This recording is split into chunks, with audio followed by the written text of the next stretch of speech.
CU Boulder officials are encouraging all students to refrain from smoking on campus and inviting all students to attend a free Wyclef Jean concert at Coors Event Center, where the doors will close at 4 p.m.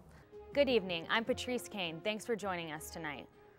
On Saturday morning, a Boulder Sheriff's deputy found the 24-year-old suspect in a car with the victim. Now the school janitor is facing sexual assault charges. CBS 4's Sean Boyd takes a look at the ongoing investigation and the janitor's first court appearance. The city of Boulder has always been known for thinking green. Local sustainability efforts has just made it even easier for us to dispose of waste in an eco-friendly manner. I'm standing in front of Ozo Coffee on Pearl Street, where they've recently revamped their trash stations to include 3 bins, one for compost, one for recycling, and one for trash. Ozo Coffee isn't the only place that you can find one of these new compost bins. The new compost bins are marked with green bands and the word compost written in big white letters along Pearl Street. They're on 10th Street, 13th Street, and between Broadway and 11th Street. Boulder locals are excited to see this green initiative not only in their homes, but along their favorite walking mall as well. I think it's a very good idea. I know as far as the city's concerned, we have composting in our homes, so that's tremendous, right? I think Boulder's on the forefront as far as image and in the green and eco-conscious area, so I think it'll just bolster that. The program is the master plan of the Boulder's Local Environmental Action Division in partnership with the Parks and Recreation Department. Boulder's Local Environmental Action Division hopes other restaurants on Pearl go beyond the simple coffee cup and make most materials compostable. Patrice Kane for News Team Boulder. 10 CU graduate programs are ranked among the top in their fields by a newly released survey from the U.S. News and World Report. Atomic, molecular, and optical physics ranks #1 in the nation, tied with MIT. Other top programs include environmental science, quantum physics, environmental law, and physical chemistry. Today, Denver released new numbers showing the cost of the Occupy Denver movement. So far, the city has spent $430,000 on overtime and materials for the protest. Add in the state patrol costs at $351,000, and you get a grand total of more than $782,000. The Occupy Denver movement has remained relatively peaceful.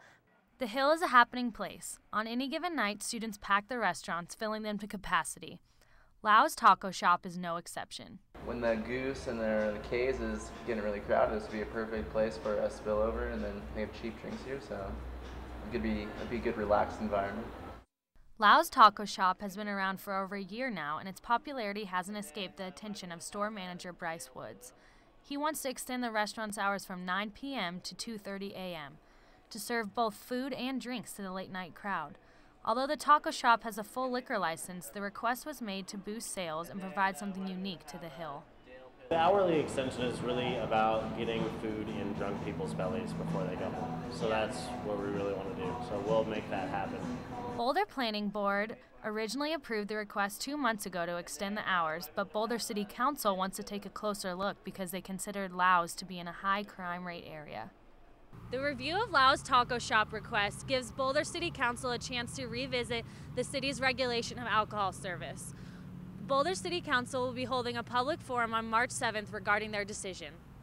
However, their decision is not based on actual data about the crime rates, which is why City Council has asked the Boulder Police Department to conduct a study on alcohol-related crime around the restaurant, which will be presented at the hearing on March 7th.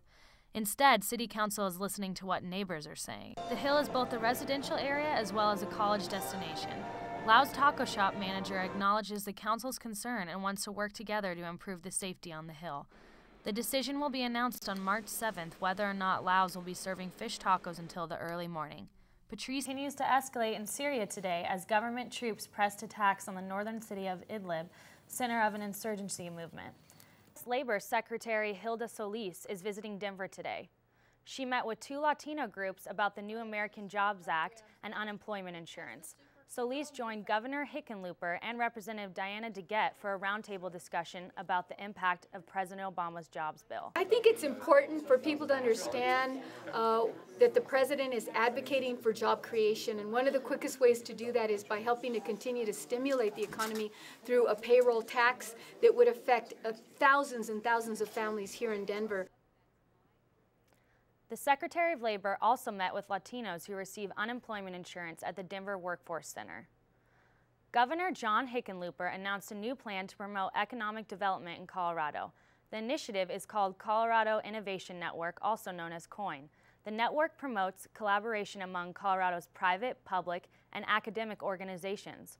One of the goals of the initiative is to encourage industry leaders to foster innovation. The new agency will not require any state funding.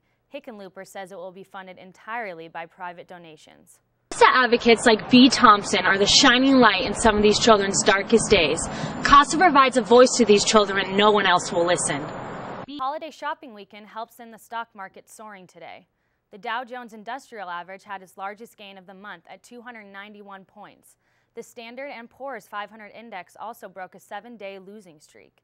Another contributing factor to the jump in stocks were the proposals made to help to end the European debt crisis.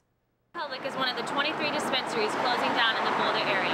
Dispensaries like Fresh Republic are given 45 days to close shop before they face criminal charges.